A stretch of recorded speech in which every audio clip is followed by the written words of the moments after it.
Good afternoon, Canada. We are back with our weekly talk show. Canada, your host Asphandiar Wadiwalla, my charming co-host Ghada Hamdani. We've got a very talented young lady. Her name is Julie Beer. She's an actor. Then she has also done work in Bollywood movies. Plus, she has done a lot of work in the field of media and a brand ambassador as well. Welcome to our show. Thank you. Thank you very much. Welcome, Julie. Thank you. Thank you. Okay, when did you start acting in Bollywood? First of all, I would like to say thank you so much for the warm welcome. It has been a very, very long time. It's been quite a long journey. We're like thinking, we're going back in the 90s when I was a student back in high school. That is when I began my acting, where I started off from a commercial first. That's nice. That's nice. Okay. I'll ask you a personal question. How did you kept your beauty and you took good care of yourself? Oh, thank you so much for the compliment. Especially under the camera, It's like with all the heat and stuff, it's exhausting the skin and, Thank you so much for the compliment. I guess the secret to basically keeping fit is that you need to always surround yourself with positive energies. It's really, really important. You have to make sure that you are drinking a lot of fluid, getting a lot of sleep. You know how they call it, the beauty sleep. So you have to make sure you get your beauty sleep. You have to have a positive outlook towards life as well. Because I don't know if you've noticed this, but with ladies, with girls, the way we think, the way we consume information, and the way we feel is what reflects on our face. So if you're thinking positive, if you're a happy person, it will show on your face. So that is really the key.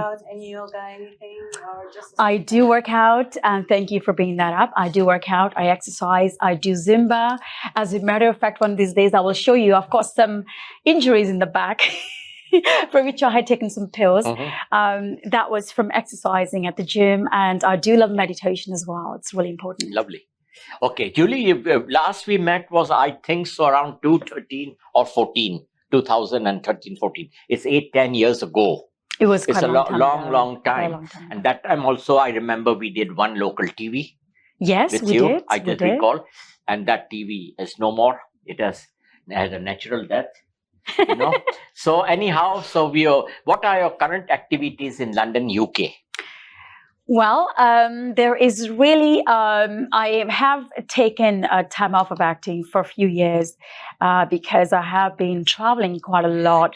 So at the moment, what I'm doing is, because what I was waiting for was to buy a house first and then have a car. And once I had both of those things is when I was planning to return to acting. So there are some projects that are that we're in touch with myself as well as my manager. However, there's really nothing on paper yet because I'm still trying to read the scripts. No worries. To see what I'm going to go for. From your bio, we also learned that in 90s you started doing commercials while you were a high school student. Give us an account of the same. How many commercials you did in 90s? To be honest, there is no account. There are just so many I had done.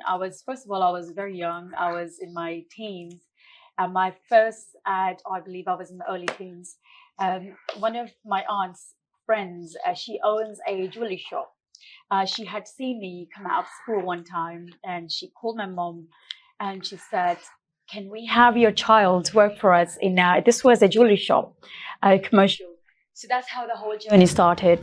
And from there onwards, I started getting a lot of work. You know how it is, out of sight, out of mind. But if you're in the scene, you get a lot of work. So from one came the other, then came the other. School days and school days as well. I was doing part-time. All excited. Very excited. With full energies. And Gerrard Street, I don't know if this still exists today. Yeah. Are they still around? So the entire Asian community. So I did a lot of ads on Gerrard Street, as well as Albion, Mississauga, Brampton. And that was back in the days. And then that carried on into the 2000 pluses. Go ahead. So after commercials, did you get offers to work in movies here in Canada, Mumbai? And Mumbai. Where? I did actually, when I was, as a matter of fact, because I've traveled so much around the world, I have gotten ads from ads and commercials, documentaries, voiceovers, and all of that. Music videos as well. I had done a lot of those. Is when my TV offers started coming in for movies, films. There was quite a few actually that I had done. I constantly remember a lot of them. You know, there was like Padasi Hoye, Simandran Bridge. That was shot in 2012. I'm not quite sure. It was probably released in 13. There were several films I had done locally from within Canada as well as the UK, as well as India, Mumbai. So there's been quite a large range. And it wasn't just the movies. I have also done a lot of TV shows. For example, the Money Game show, the Cash House show that were filmed in Europe, you know, Germany, Budapest, the UK, as well as, you know, I've had some shows that were running on satellite. Okay, thank that you. were running on the world. Julie, as you are an actor who is hardworking, started at a very young age. Thank you. From your bio, we see you have done a lot of work in the media, films, television, dramas, documentaries, music videos, TV host, radio, all that. So give a little bit brief account of all these media sectors which I have mentioned. Thank you so much for bringing this up and for the info. Yes, there has been quite a variety of things that I've done. From, like you've mentioned, music videos, commercials, ads, voices. It's really been, I guess, once you start filming and once you're in the media scene, the way it works is people will see you, they will like you, they'll want to work with you. From there, it wasn't just the filming that I was doing. I was also doing a lot of magazine shoots, modeling as well. I'm not a very tall person, but you know, there's petite models for 5'5". No, it's okay. So height is not an issue. Except for runway. So we wear, you know, the high high heels and all, everything covers Except up. for runway, you do need to be like 5'10", 5'11". So that I'm not. 5'8", and 5'10". That's what is Some usually builders. preferred in the model world and the film For world. that. But other than that, you know, I've done modeling shoots, but just not the runway for which you need to be massively tall, right? And it's been quite a journey. I mean, I've enjoyed everything I've done. I've also not just filmed. I've also, I don't know if you guys know this, my first beauty pageant award that I had won for Miss Beauty Queen. That was when I was a baby. I was just 2 months old. Oh, wow. Oh, that's nice. Okay. In Canada? Yeah. In Canada. That was years ago. Your family is Years from ago. Canada. My whole family is in Canada. Go ahead. Well, from your resume, you're an educated lady. So can you give us a full account of Your education. From your education, From school to the college days or university School to days. college days. Yes. I was a rebel as a child, as a teenager. But in my earlier days, from what my mom tells me, I was really a shy person. I was really, really shy. So I wasn't one of those that would be looking for trouble. I would be the one that was hiding behind the chair. And that was when I was a child. But when the teenagers came in, when the teens hit in, after that is when I kind of became a rebel. But I wasn't really the person that was looking for trouble. I was the person who was hanging around with people that were in trouble. So that was me growing up. And then, you know, I was confused about what careers to follow. So I had a whole range of OACs that I had taken. It was broad range. Then I went to York Uni. I went to different unis. And then I finally completed my master's degree in business management from overseas. And then I had done loads of other programs, you know, the NVQs. We've had programs like the National Vocational Qualifications, which I had done in the UK. It was a combination of doing business management as well as maths and drama as well. I had done a lot of drama. Julie, as you're a kind-hearted lady in your life, what we read in your bio that you have also helped the poor and the needy and the shelter people as well. Yes. So would you can throw some light on that activities? Yes, at the moment, I mean, I've kind of worked along with a lot of charities as well as NGOs. The ones I'm looking to do in the future, hopefully with the British Red Cross, the Cause Aid, and several other. You know, there's like the GoFundMe. There's a lot of online charity organizations that we can help out. So I have helped them raise funds for different causes. And so I have been pretty much involved in that. In fact, I had also received an award for one of those events I had taken part in, as well as at the moment, I am involved within my own, the community that I live in London. Within that community, there is an organization called the SCR, for which I'm a part of, where we're helping out the community in needs and also raising funds and helping clear up the areas. And if there's a need for them to collect money for, send off overseas, they take parts in that. So in which I help out as well in those causes. Good. Okay, let's have a short break and then we'll continue with you. Thank you. Welcome back after a short break in our weekly talk show, Voice of Canada. Your host Asphandiar Wadiwalla, your female host Ghada Hamdani, and our guest is Julie Beer from London, UK. So Julie, Ghada, go ahead. Your parents came from different backgrounds, so can you tell us a little bit about your beloved family? Well, my mom and dad they're both Punjabis. My dad was Sikh Punjabi and my mom was Hindi Punjabi. And the way it started off for them was they kind of had a love marriage. My mom's older sister is married to my dad's older brother. So that's how the little young ones, they got to know each other and they fell in love. Unfortunately, my dad is no more. Oh, sorry to hear that. It's okay. He's no more. So that's really kind of hit me, hard in my heart.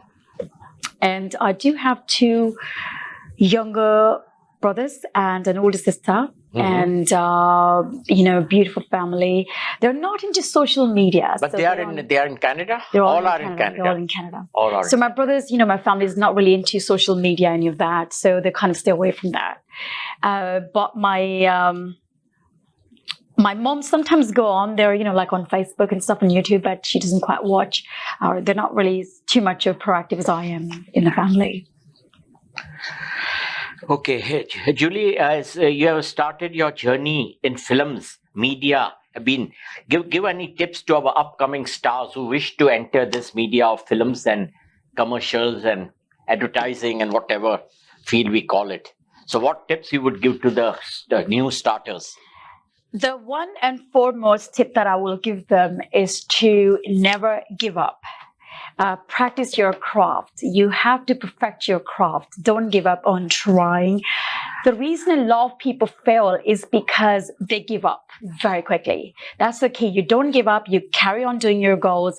Keep struggling. Keep what struggling. You mean. Yes, keep struggling. And also never compare yourself to other people, because the day you start comparing yourself is the day you're going to be very, very depressed. You'll underestimate your own self. Do not underestimate yourself.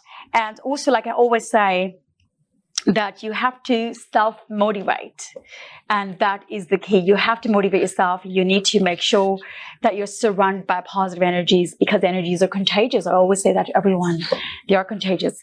So that is one of the key factors that I would say. And try not to be at home all the time, because when you're always at home, you will be miserable. So you have to get out. You need to do things. Definitely, stay positive. you have to put food on the table, so everybody has to work. And especially the young people, they tend not to. They kind of rely on their parents to pay the bills, all of that, and they don't want to go out. So you need to make sure that you're out there doing stuff and staying positive and active as well. Julie, you advocated for human rights, women empowerment, and peace. Can you shed some light about some of these activities? Well, when we talk about women empowerment, what we're talking about is for women to have a self-worth, and especially, for them to have their own voice. So what happens, how they say girls, they fight, they're jealous of each other, but as you get older, and the women, they empower each other, they want to help each other out. I feel that, especially for Asian women, the moment you get married, especially the moment you have a child, you give up. You're like, you feel, oh, I'm old. I don't want to, I don't want to go out. That was an older custom. Now, no more. Now, even nowadays, a lot of girls, we tend to, especially since COVID, we tend to kind of get lazy, procrastinate, and say, I'll do it afterwards. I'll do this, I'll do that. So there were a lot of portals that I've opened for these causes. there's a lot of groups I've created on social media, on Facebook and Instagram, in which we empower each other. There's groups for women to kind of stay active, help each other out. And there are events that are out there and places they can attend, places they can go to, and sort of areas in positive environments where they can talk to each other. Okay, thank you. 14. Yeah. Okay, so let's go to the pandemic between 2020 and 2022. So the whole world was upside down. We all actually stuck, and lots of changes happened, right? And the vaccine, up until it was produced and we went back to normal, so it took some time, right? So can you tell us, how did you manage at during that the time? pandemic period, Yes, especially the pandemic period of 2020 to Yes. 2022? Yes, yeah. As we know, that pandemic period itself has been around for generations, for hundreds and hundreds of years. We're talking about going back, and we've had plagues, we've had the Spanish flu back in 1918.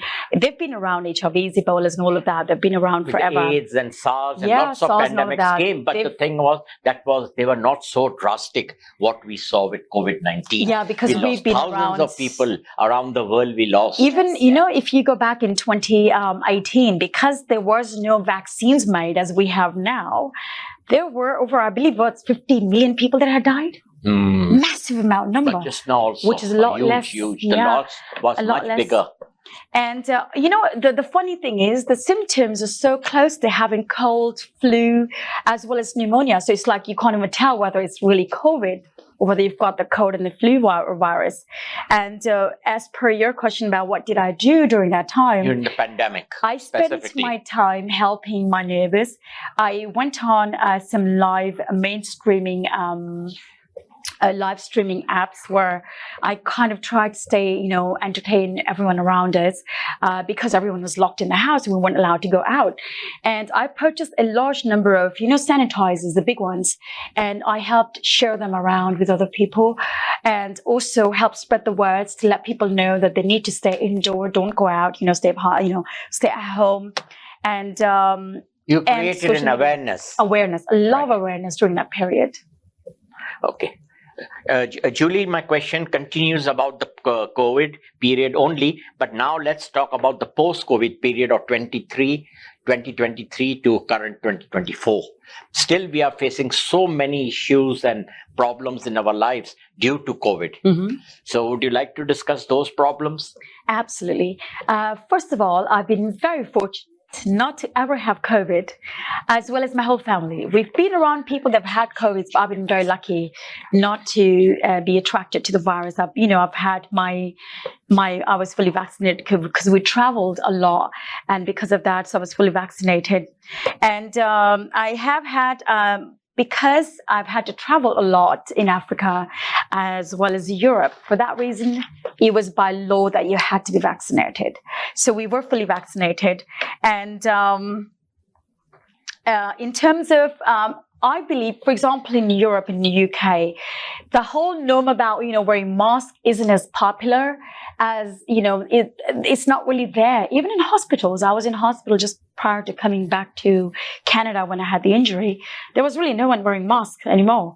So down European side and possibly down America side as well, even in Canada as well, since I've landed, I haven't seen any person wearing any mask. Yes, the virus is still around, and it creates more viruses by being around. The new viruses always come out from the old viruses all the time.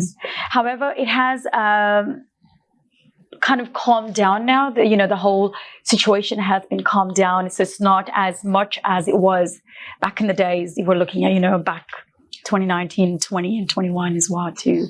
So it's a lot less now, and the awareness has been very positive. So that's been the plus point. Well, we still have lots of changes happening actually universally, and not only, globally. Absolutely. Right? It's not only because of the pandemic, but we have the wildfires and many other issues, right? Natural calamities, Yes, what you can say. We had the heaviest rain just now 2 weeks ago. Yeah. This was a disaster. Absolutely. In about 3 hours time, we recorded 1.24 mm, 124 mm of rains, which broke the records of 1954. Wow. They say. Yeah. Wow. Yeah. And the heat and, lots of things. Can you shed some light about some The issues that you're aware of. You are correct in that sense, as we know that the outbreak, for example, of the virus itself began back from the seafood and the poultry farm back in Wuhan, which was years ago. And the one thing I will say is that it's always, any of these kinds of viruses or viral diseases always affect more to the people who are 65 plus, as well as children who are under the age of 6 months. They're the worst hit parties, and they're the most vulnerable people than the rest of the community, and the ones who really suffer the most. And the damages of these viruses and these isolations can be long lasting. We've had, there's been increase in child labor. That's caused effects in that. Girls being missing out on heading back to school, getting married at a very young age, and destroying their futures. And the one thing I do want to bring out is the teenagers and the youngsters. I feel that they've been affected the worst since after the aftermath for them, because they've been facing a lot of stress, anxiety, depression, fear of isolation. And these are long-lasting effects that have been really affecting the youth. For those of us who have kids and who have teens, will really know the effects that their teens are suffering with the whole thing. And the ripple effects are definitely devastating. And I feel very soon we're going to come out of it, and we're going to go back to our normal life again. Okay. Julie, you being a perfectionist, according to your bio, so when do you plan to start a family of your own? I have not asked something, question, or it's a scientific or something rocket science that you are. A little personal. It's not a personal. I was hoping. Do you plan to start a family in a year or so? That's all. We don't want to hear any inside stories. In terms of my family, guys, I was really hoping to return and talk about my personal life. I do have a family for which I had, in fact, in one of the questions I wanted to kind of bring that out was the long gap that I've had over the years where I didn't pursue acting for a while, was not just the traveling around the world, but also the fact that, I've had family commitments. I've lost a lot of members as well. My grandma had passed away. My uncle's during COVID? My grandma, yes. During COVID, a lot of people have passed away. And so it's been quite a challenging period for myself. However, when we are talking about family, I do have a family.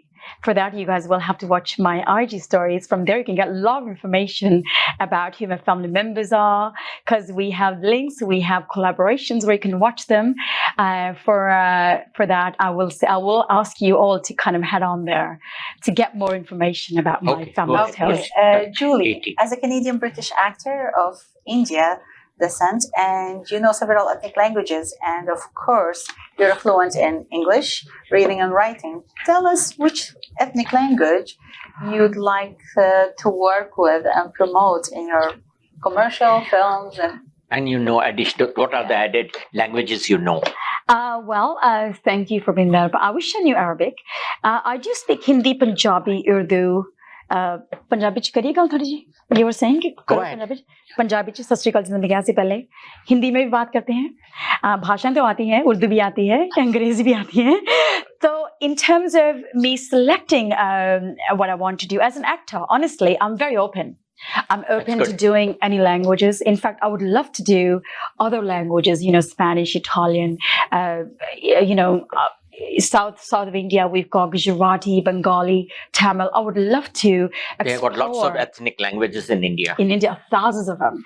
So I have no specific selection. I'm open to really any languages to work in, depending on the script. Okay, sounds good. Yeah, Julie, how the time has flown today. We have got nearly 4 or maximum 5 minutes to sign off. So would you like to give any strong comment or remarks about our show or advice to our viewers of Voice of Canada and to the Canadian people? Yeah, absolutely. First of all, thank you so much for having me in the studio, and thank you for the warm welcome as well. The one thing I would want to say is ever since I've lost my dad, my grandma, other members in the family, I have come to learn that life is really, really short. And the one thing I would want to pass on to youngsters especially is to spend your time wisely. If, give enough time to your parents, to your siblings, to your relatives, your children, your partners. It's really, really important because time does pass by really, really quickly. You want to realize before you hit 40, 50, 60, 70, 80, 90, time does fly quickly. Spend it wisely. Love your loved ones and do look after your health, guys. It's really, really important, especially for the youth, guys. I will say stay away from drugs. I know it's all over the world. I know they're very popular. They're legalized as well in Canada, and they're not even legalized in the UK, and which is really a bit sad, actually. So kids, youngsters, stay away from drugs. Stay away from alcohol as well. Go to gym. Eat healthy food. For me, if we have another show, or maybe I could tell you quickly right now. Go ahead. I always have, for example, vegetable juice every day, at least every other day. In my juice, I mix in things like carrots. Have I written down a few of those things? I mix in a lot of things. There's carrots, beetroot, celery. I put in apples, ginger, and spinach. Whatever you get, you mix it all in and have that every day. Flax seeds. I don't know if you know about this. Flax seeds have got many health benefits. So every time I have cereals, for example, every time I make omelets, even vegetables or rice or whatever, I always mix in flax seeds as an add-on bonus. And turmeric powder, I don't know if you know this. Definitely. Turmeric powder has got amazing health benefits. 21 benefits. A lot of them. There's also turmeric shots that you can get. So I always, whenever I go to the gym, I get those 2 different shots. And now even in Canada, we get the fresh turmeric as a vegetable also, for your information. See? But we have to be careful because it affects the kidney. So we have to take very small amount daily. Turmeric powder, if it's natural, it does not, even if it's natural, it affects the kidney. So but use for that, try to use an organic. you may have to seek your. It doesn't matter. Really? No, it doesn't. Really? Matter. You may have to seek your GP That's for a new that, information. if that's the case. Okay. But With the comment from our guest speaker, a lovely comment and a lovely interview. And alcohol, sorry. With Julie Bear. You mean all distractions. Stay away from all distractions. That's the final comment from you. So we would like to thank our guest, Julie Bear, for taking out time from a hectic schedule. And we are grateful to her. I'm grateful to my co-host, Ghada Hamdani, for hosting the show today. With that note, we'd soon be signing off. Just reminding our viewers that every Saturday we air our show at 8 p.m. in the peak transmission time. And the good news now is that our show is also being shown on Rogers and Shah cable networks, plus other components which can be seen all over the world. So that's a real good winning situation for everyone. So keep sending us your information, sending us your suggestions, and we would be glad to take into consideration. With that note, we would say good night, goodbye, God bless Canada, God save the King. Thank you.